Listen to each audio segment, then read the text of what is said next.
శ్రీ విద్యా గణపతయ నమ, శ్రీమాత్రే నమ, శ్రీ ఉమామహేశ్వర పరబ్రహ్మణే నమ. ముందుగా శ్రీపుర నీతి కథలు అనే యూట్యూబ్ ఛానల్కి స్వాగతం. ఈరోజు మనం చెప్పుకోబోయేటటువంటి కథ నాకు చదువుకునేటటువంటి రోజుల్లో మా గురువు గారు చెప్పినటువంటి కథ. ఈ కథ ద్వారా నిన్నటి కథకి ఈరోజు మనం తెలుసుకునేటటువంటి కథకి కొంతవరకు అవినాభావ సంబంధం ఉంటుంది. పూర్వకాలంలో మగధ దేశంలో ఒకనొక రైతు ఉండేటటువంటి వ్యక్తి. ఆ రైతు చేసినటువంటి కార్యం వలన, ఆ రైతు చేసినటువంటి పని వలన ఏం జరిగింది, ఏ విధమైనటువంటి ఫలితం కలిగింది అనేటటువంటిదే ఈ కథలో ఉండేటటువంటి ముఖ్యమైనటువంటి సారాంశం. ప్రధానంగా మనం దానాలు ధర్మాలు చేస్తాం. ఈ దాన ధర్మాలు అనేటటువంటివి భూదానం కానీ, గోదానం కానీ, లేదా వస్త్రదానం కానీ యథోచితంగా మనకి ఏది దొరికితే, మన వరకు మనకి ఏదైతే కుదిరితే, మన యొక్క ద్రవ్యానికి మనకు ఉండేటటువంటి స్తోమతకు ఏదైతే కుదిరితే ఆ శక్తిని అనుసరించి దాన ధర్మాలు అనేటటువంటివి చేయడం పరిపాటి. అప్పు చేసి దానం చేయమని ఎవ్వరూ చెప్పలేదు. ఇది బాగా అర్థం చేసుకోవాలి. గొప్పలకు పోయి దానాలు చేద్దామని అప్పులు చేసి ఆ దానం యొక్క ఫలితాన్ని పూర్తిగా పొందలేరు అని కూడా శాస్త్రం చెబుతున్నటువంటి మాట. అందు గురించని ఉన్న దాంట్లో దానం చేయడానికి ప్రయత్నం చేయండి. అయితే మనకున్నది ఎంత, మనం దానం చేస్తున్నది ఎంత అనేటటువంటిది ఆలోచించి నిర్ణయం తీసుకోవాలి. ఆర్థిక శాస్త్రాన్ని రాసినటువంటి మహానుభావుడు, అర్థశాస్త్రాన్ని రాసినటువంటి జ్ఞాని చాణక్యుడు చెప్పినటువంటి ఆదాయాన్ని ఏ విధంగా విభజించుకోవాలి అనేటటువంటిది ఆర్థిక శాస్త్రంలో అద్భుతంగా వివరించి చెప్పినటువంటి మహానుభావుడు ఆయన. ఇలాగా మన ఋషులు చాలా గొప్పవాళ్ళు. ఋషి సాంప్రదాయము అనేటటువంటిది మనకి అనాదిగా వస్తున్నటువంటి ఆచారం. సరే, ఈ మాటలన్నీ చూస్తే ఇక కథలోకి వెళ్ళినట్లయితే, పూర్వకాలంలో మగధ దేశంలో ఒక సన్నకారు రైతు నివాసం ఉండేటటువంటి వ్యక్తి. అతను ఒక ఎకరం నేలలో తోటకూర వేసి ఆ తోటకూరను పండించి తోటకూరని అమ్ముతూ ఆ యొక్క ధనాన్ని, అమ్మినటువంటి ధనం ద్వారా అతని యొక్క జీవనాన్ని, కుటుంబాన్ని పోషించుకుంటూ సామరస్యంగా, సహజంగా, ఆనందంగా గడుపుతున్నారు. ఇలా గడుపుతూ ఉండగా కొంతకాలానికి వారి యొక్క కుటుంబానికి ఆర్థికంగా మంచి పుష్టి కలిగింది. పిల్లలకు పెళ్లిళ్ళు చేయడం, అన్ని విధాల సుఖశాంతులు పొందడం, ఆనందదాయకమైనటువంటి జీవనాన్ని గడపడం, ఈశ్వర అనుగ్రహం వలన బాగున్నాను అనే తృప్తి చెందినటువంటి జీవనాన్ని గడుపుతున్నాడు. ఇలా గడుపుతూ ఉండగా ఆయనకి ఒక ఆలోచన కలిగింది. ఏమిటయ్యా ఆ ఆలోచన అంటే, నాకు ఒక ఎకరం నేల ఉంది.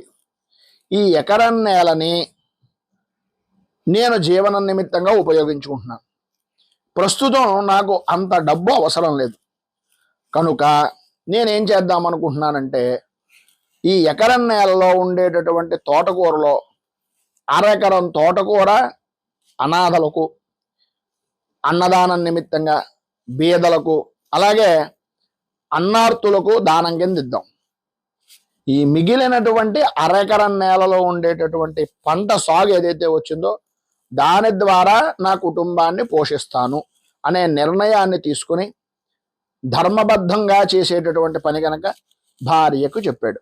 భార్యకు చెప్పిన తర్వాత భార్య కూడా అంది, ఆవిడ కూడా ఉత్తమ ఇల్లాలు కనుక చాలా మంచి పని చేస్తున్నారండి, మీరు చేస్తున్నటువంటి పని బాగుంది, చెయ్యండి అని. అలాగా ఒక అరెకరం నేలలో ఉండేటటువంటి తోటకూరని అన్నదానాది దానాల నిమిత్తంగాను, మిగిలినటువంటి అరెకరంలో ఉండేటటువంటి తోటకూరను ఆయన యొక్క కుటుంబ పోషణార్థము వినియోగించారు. కొంతకాలం జరిగింది.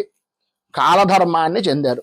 కాలధర్మాన్ని చెందిన తరువాత సమవర్తి అనేటటువంటిది యమధర్మరాజు యొక్క పేరు.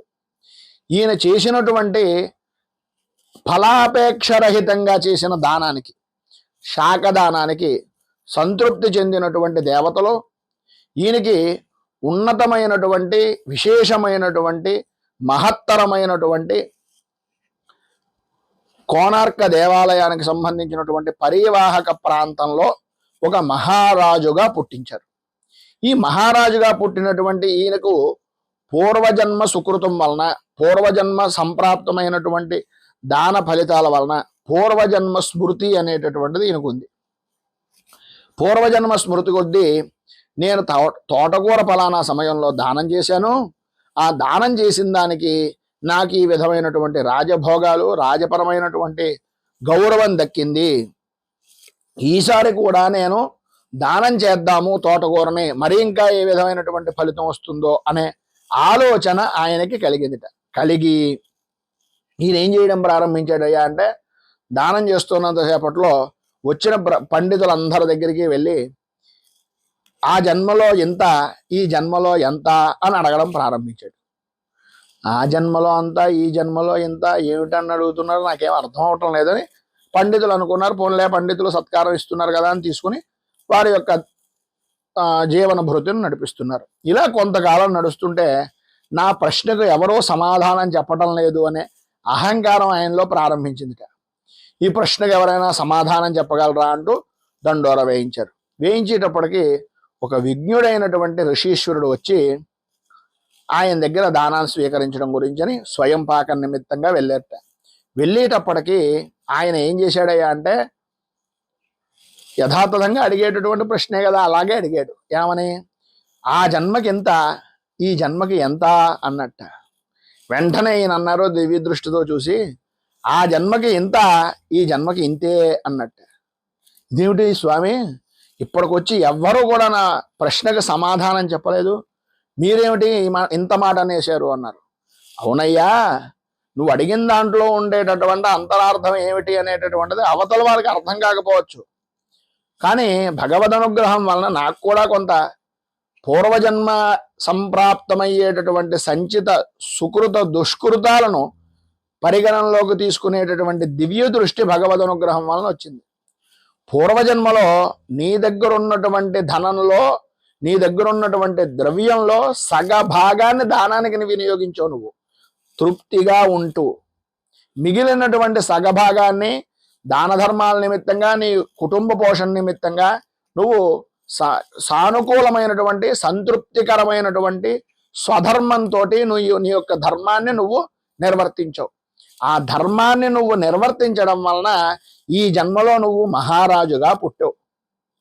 ఈ మహారాజుగా ఉండి కూడా అప్పుడు నేను తోటకూర దానం చేయడం వలన ఇప్పుడు రాజునయ్యాను కనుక ఇప్పుడు కూడా నేను తోటకూర దానం చేస్తానంటే, అప్పుడున్నటువంటి దానికి అది గొప్ప, ఇప్పుడున్నటువంటి దానికి ఇది గొప్ప, ఒక్కసారి నీకు నువ్వు ఆలోచించుకో అనేటటువంటి మాట చెప్పి ఆయన బయలుదేరి వెళ్ళిపోయేట.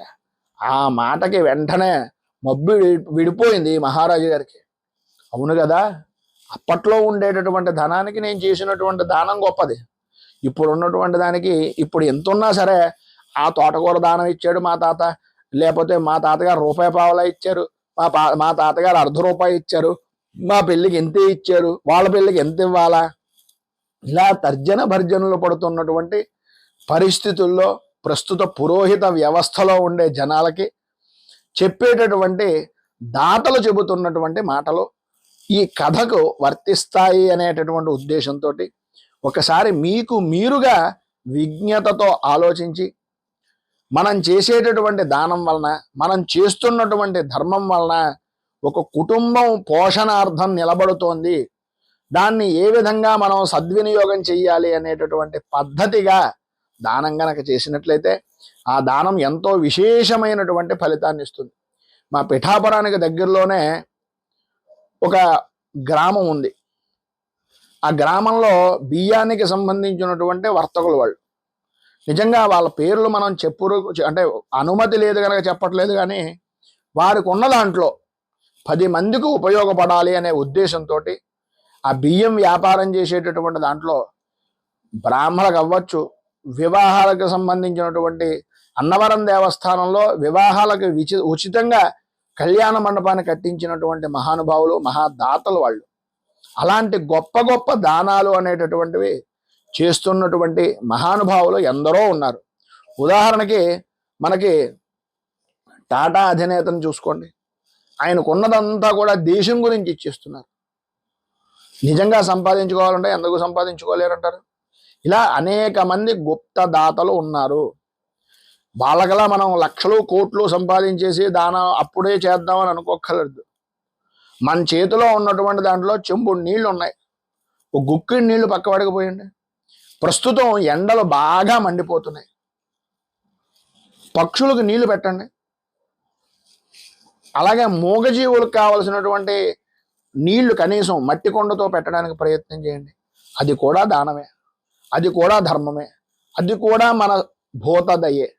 ఆ రకంగా పిల్లలు అలాగే మనము కూడా సాధ్యమైనంత వరకు ధర్మాన్ని ఆచరించేటటువంటి విధానంలో నడుద్దామని, ఆ ఉద్దేశంతో ఈ కథను మీరు అర్థం చేసుకుంటారు అని మనస్ఫూర్తిగా కోరుకుంటూ, ఇప్పుడు ఈ కథలో ఉండేటటువంటి దాంట్లో మనం తెలుసుకోవలసినటువంటి నీతి ఏమిటి అనేటటువంటి దాంట్లో ప్రధానంగా మనకున్న దాంట్లో మనం సంతృప్తికరంగా ఉన్నటువంటి దగ్గర నుంచి 10 మందికి పెట్టేటటువంటి తృప్తిని పొందేటటువంటి జీవనంగా మనం గడపాలి అని, ఆ విధమైనటువంటి స్థితి పరమేశ్వరుడు కలగజేయాలి అని మనస్ఫూర్తిగా కోరుకుంటూ, ఈ కథలో ఈ యొక్క రైతు దానం చేసినటువంటి పదార్థం ఏమిటి అనేటటువంటిది ఇందులో ఉన్నటువంటి ప్రశ్న.